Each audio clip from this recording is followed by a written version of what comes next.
कहते हैं। हालात इंसान को तोड़ने नहीं आते, वे यह देखने आते हैं कि इंसान झुकता है या उठ खड़ा होता है।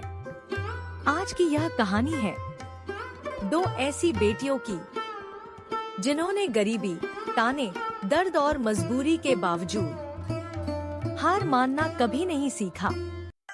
एक छोटे से गांव में रहता था एक मजदूर परिवार। पिता रघुनाथ दिन भर खेतों में काम करता, माँ कमला दूसरों के घर बर्तन मांजकर घर चलाती। कच्चा सा घर, लेकिन संस्कार बहुत पक्के। उनकी दो बेटियां थीं। सारा बड़ी बेटी समझदार और सायरा छोटी बेटी शांत लेकिन मजबूत।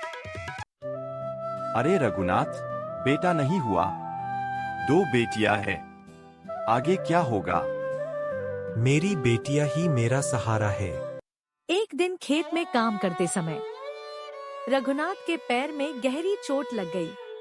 कम से कम 6 महीने काम मत करना।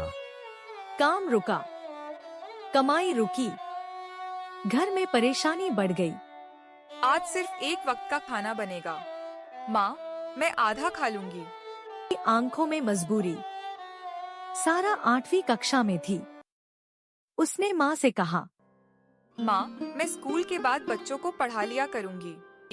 तू बहुत छोटी है, मजबूरी उम्र नहीं देखती। माँ, सायरा छोटी थी, लेकिन समझ बहुत बड़ी।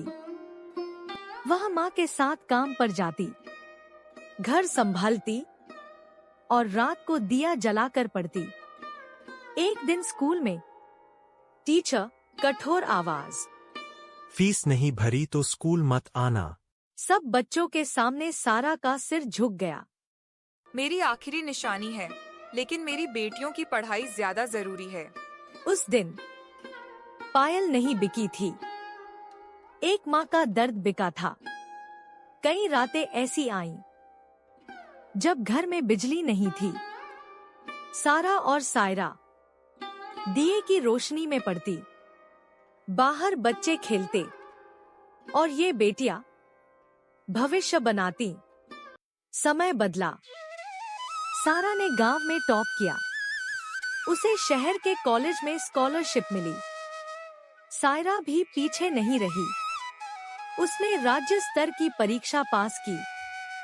सालों बाद सारा बनी सरकारी अधिकारी, सायरा बनी शिक्षिका, लेकिन उन्होंने गांव नहीं छोड़ा। अगर मेरी पढ़ाई गांव की बेटियों के काम न आए तो मेरी सफलता अधूरी है। दोनों बहनों ने लड़कियों के लिए मुफ्त पढ़ाई केंद्र खोला, गरीब माँ बाप को समझाया, बेटियों को सपने देखने की हिम्मत दी। अब हमें बेटियों से डर नहीं लगता। रघुनाथ की आंखों में आंसू थे। मैं मजदूर था, लेकिन मेरी बेटियां समाज की मिसाल बन गईं। दुख सहा लेकिन हार नहीं मानी, इसीलिए आज बेटियां जीत गईं।